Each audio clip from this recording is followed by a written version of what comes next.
This is people pleasing and this is you. If I do this with my arm, this doesn't really hurt. But if I do this for a couple hours, it's gonna hurt more. If I do this for a couple days, it's gonna be excruciating pain. You've been doing this for years to your body. People pleasing, people pleasing. And so what you look at it is the foam. It's not that bad. But you have to understand it's wear and tear to your body over the years of you being a people pleaser and you allowing these things to literally break you down more and more and more to the point where you don't know yourself. So you struggle with telling people no or telling people how you truly feel because you don't want to start confrontation, you don't want to start problems, and you really just consider yourself to be a people pleaser. So in this video, I'll explain to you how to not become a people pleaser and where does that come from. So first, the act of people pleasing actually starts at a very young age. Think about even before you have any first memories, right? When you are a baby and you're growing up, you are starting to understand this world. You're starting to understand what is right and what is wrong. And during this process, you just want to be accepted, you just want to be loved, and you just want to be cared about. And one thing that our parents do, and it's not necessarily on purpose, but they only show us acts of love and they only show us acts of affection when we are acting in a certain way. Think about it. When you are happy and you are smiling, that's when people are happy and smiling around you. But when you are sad, even if you have a reason to be sad, when you have an attitude, even if you have a genuine reason to have an attitude, you're no longer accepted. You're not hugged, you're not given kisses, you're not cared for. You're simply told to act accordingly and usually change your attitude, right? And even if your emotions have not changed, you have to change physically for people to accept you. So our parents did this a lot. Think about when you're young, your parents tell you to go to your room. My mom used to tell me stuff like, fix your face. I don't want to see a face like that. I genuinely could have had something bad happen. I genuinely could have had a bad day, but we're taught at a young age that you are not going to be accepted in society unless you make people around you feel comfortable. It doesn't matter what's going on with you. Your dog could have died. Your boyfriend could have broke up with you. It doesn't matter. People don't care. You need to act accordingly, and you have to make everyone around you feel safe. You have to make everyone around you feel happy and feel like okay, because if you don't, you are a bad person. And we internalize that. We're taught just because you have a bad feeling or just because you express a bad feeling, it makes you a bad person. And so that's where a lot of times people pleasing comes from. It comes from the simple fact that we want to be loved still. We still want to be cared about and we want to be accepted. And we were taught at a very young age, you are not accepted when you make people around you feel how you're feeling or you express how you're feeling. You're not going to feel love that way. You need to put on a smile and you need to act accordingly. And I want you to understand, being a people pleaser is really just being a manipulator. And I want you to understand, being a people pleaser is really just being a manipulator. You are manipulating situations and people to act the way that you want them to act. So you are not telling your nail tech that you don't like your nails because you don't want her to be mad at you. You are not telling your spouse that you don't like when they do something because you don't want to start an argument. I say that to say you are manipulating situations so you get the response you want. You know if you don't say nothing to your nail tech, she's going to be happy, right? You know if you don't say nothing to your spouse, they're going to be happy. And so you're manipulating things so you can get the outcome that you want. And usually the outcome that you want is to make other people happy. And I want you to understand, with this manipulation process, it actually causes you to not truly know people. Because if you're constantly manipulating people, you're constantly making people, happy and appeasing them, that means you truly don't know what's going to happen if they're not happy. You don't truly know what's going to happen if you give them a response that they don't like. And even though we have been taught this as children, right, to act happy and to make people feel good, I want you to understand this is actually something that is from literally our brain. The main function of your brain is to protect you. The main function of your brain is to keep you safe. And so anything that is new and or uncomfortable, it makes your brain scared. Your brain kind of only knows two functions, safe and unsafe. And so new things, right, uncomfortable things makes your brain feel like it's not safe. And like I just said, its main function is to keep you safe. So what your brain is basically saying is, we don't want to tell that person how we feel because we don't know what's going to happen. Your brain is scared of the unknown. It doesn't know what's going to happen if you truly say how you feel. It doesn't know what's going to happen if you truly go against the grain. So it makes you essentially do things like everyone else, fall in line with what you think people want you to say, what you think people want you to do, so you're not uncomfortable and it doesn't cause any kind of confrontation. So partially it is from your childhood, but another component of it is really just your brain trying to keep you safe. And so one thing I want you to think of this is like an exercise. I want you to exercise your brain in feeling safe, right? And a lot of times people would tell you stuff like, oh, if you don't want to be a people pleaser anymore, tell that person how you feel. If you don't want to be a people pleaser anymore, do this or do that. That big thing that you've been wanting to do and you don't talk about, or that big thing that, you've been waiting for, do it. I personally don't believe in it. I think you actually should build it up like a muscle. I think that's honestly the big reason why you're still a people pleaser. You keep trying to do the big stuff. If you know it's something that you've been holding out for months, some even people for years, do not tell yourself, I'm not going to be a people pleaser anymore once I do that thing, right? That big thing can wait. As hard as it may sound, as frustrated as you might feel, that big thing could wait. You need to do the small things. When you go get your coffee from Dunkin' Donuts, tell them, hey, this has too much sugar. Can I get a new one? When you go get your sandwich made at Subway, tell them, hey, I asked for no mustard and you put mustard on there. Start with doing the little things instead of trying to tell your boyfriend or girlfriend this big thing, or telling your coworker that big situation, because that is honestly, yes, it may help with one specific thing, that one specific, area, but that's probably too much for you.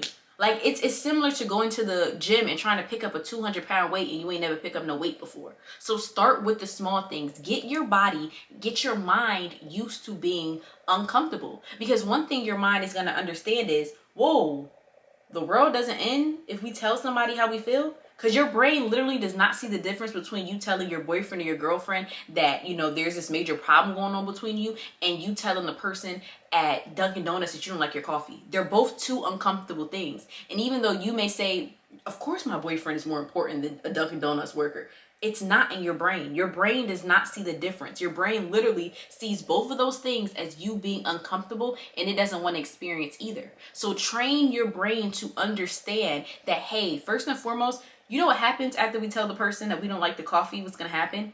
Nothing. We're going to have a great day. Your brain literally thinks, if I tell this person we're going to have a bad day, and then if we have a bad day, we're not going to do this and we're not going to do that.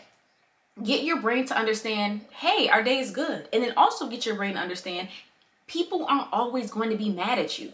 That's another thing too. We have this idea that if we tell people how we feel or we express ourselves, people are going to be mad at us all the time. But it's like, sometimes people genuinely aren't mad. Sometimes people genuinely don't care. And then there are some people who are going to be mad at you. There are some people who are going to have an attitude with you. But you also have to train your brain to understand you're going to be okay either way. People mad at you or people not, you're going to have a good day. And so it gets you into a process of your brain getting used to being uncomfortable. Your brain getting used to being in that place of the other side. You get what I'm saying? Of not appeasing people and not doing what you think people want you to do, because it's like, oh, well, whatever happens, I'm fine. I know my intent behind this thing. I know I wasn't being mean. I know I just wanted a good coffee or a good sandwich. I know I was doing it for me. And so it gets you comfortable with that. And getting into doing things for you, I think it's very imperative to understand the difference between intent and essentially outcome, right? Because a lot of times too, if you are a people pleaser, you are so focused on outcome, you don't understand that just because the outcome was bad does not mean the intent was bad. And so what happens to a lot of people pleasers is that you get to a place where you are constantly thinking people are being mean to you. You are constantly thinking people are honestly worried about you because you're always worried about other people. And it's hard for people pleasers to understand that not everybody's a people pleaser, right? And it comes to a point where when people tell you no, when people have boundaries, when people have self-respect, you think it's them being mean to you. And genuinely, it's just them putting themselves first. And I've learned this too with my self-growth journey as far as, not being a people pleaser in the past couple years. People have taken it as me being rude or me being mean. But one thing it is, I genuinely just put myself first. Like, I don't even take the amount of brain capacity sometimes, honestly, to think about people. And I know that might sound rude or it might sound not necessarily good, but that's what you have to do, because I know my intent behind stuff is good. I know my intent behind something is not to be mean or malicious. And if I do come across as that way, if I do something that affects someone, I have no problem apologizing.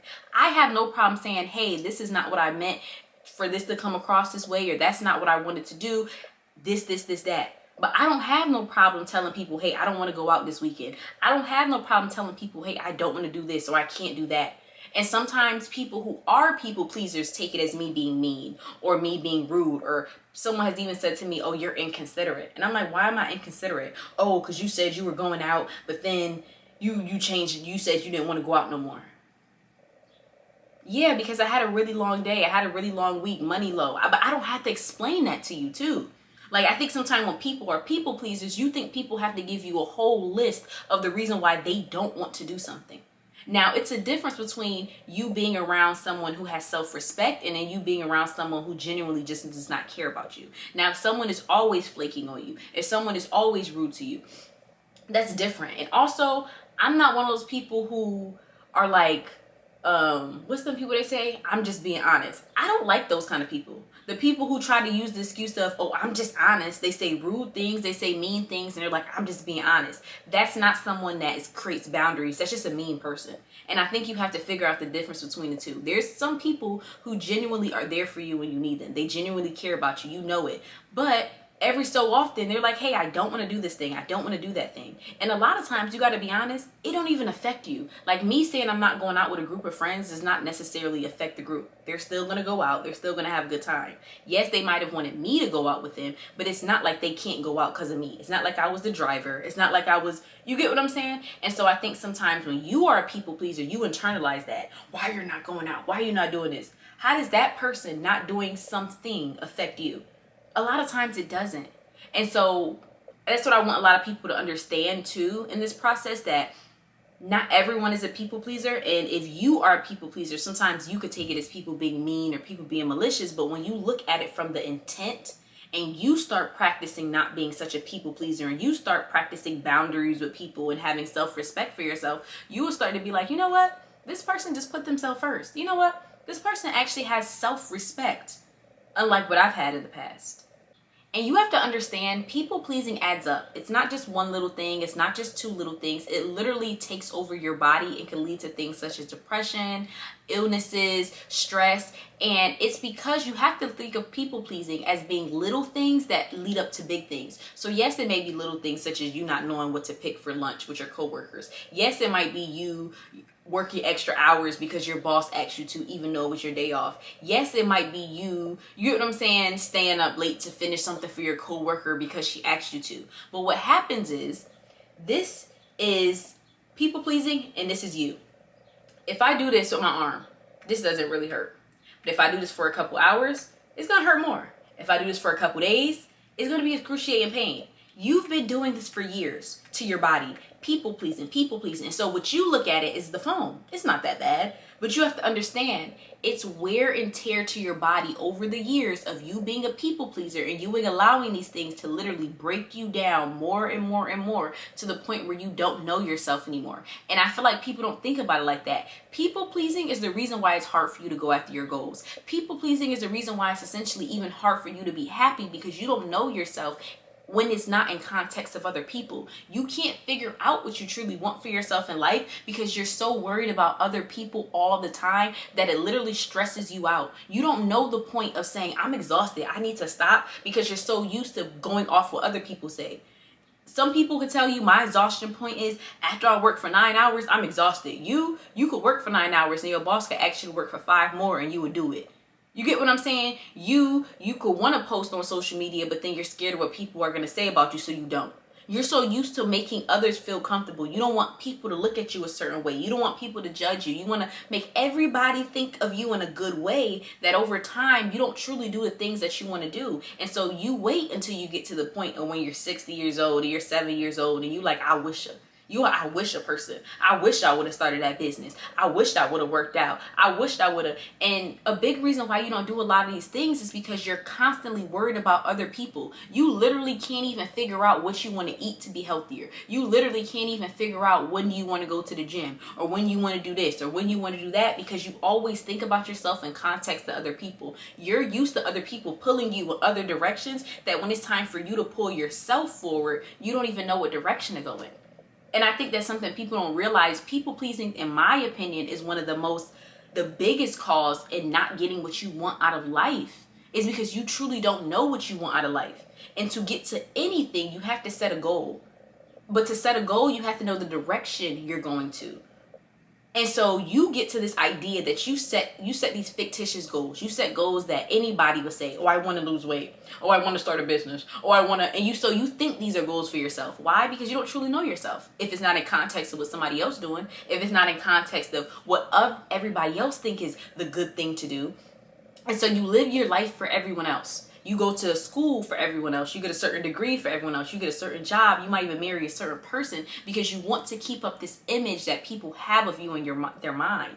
You want to keep everyone happy. You want to keep everyone appeased. And so you're scared if you do one thing differently, people are not going to no longer like you. People are no longer not going to look at you the way you want to be looked at. But you have to understand, first and foremost, your intent behind things. And you have to understand you got to stop manipulating these situations. You got to stop manipulating people to look at you a certain way. How do you view yourself? How do you think about yourself? When you look in the mirror, who do you see? And not just the physical, because you could manipulate the physical. Who are you truly?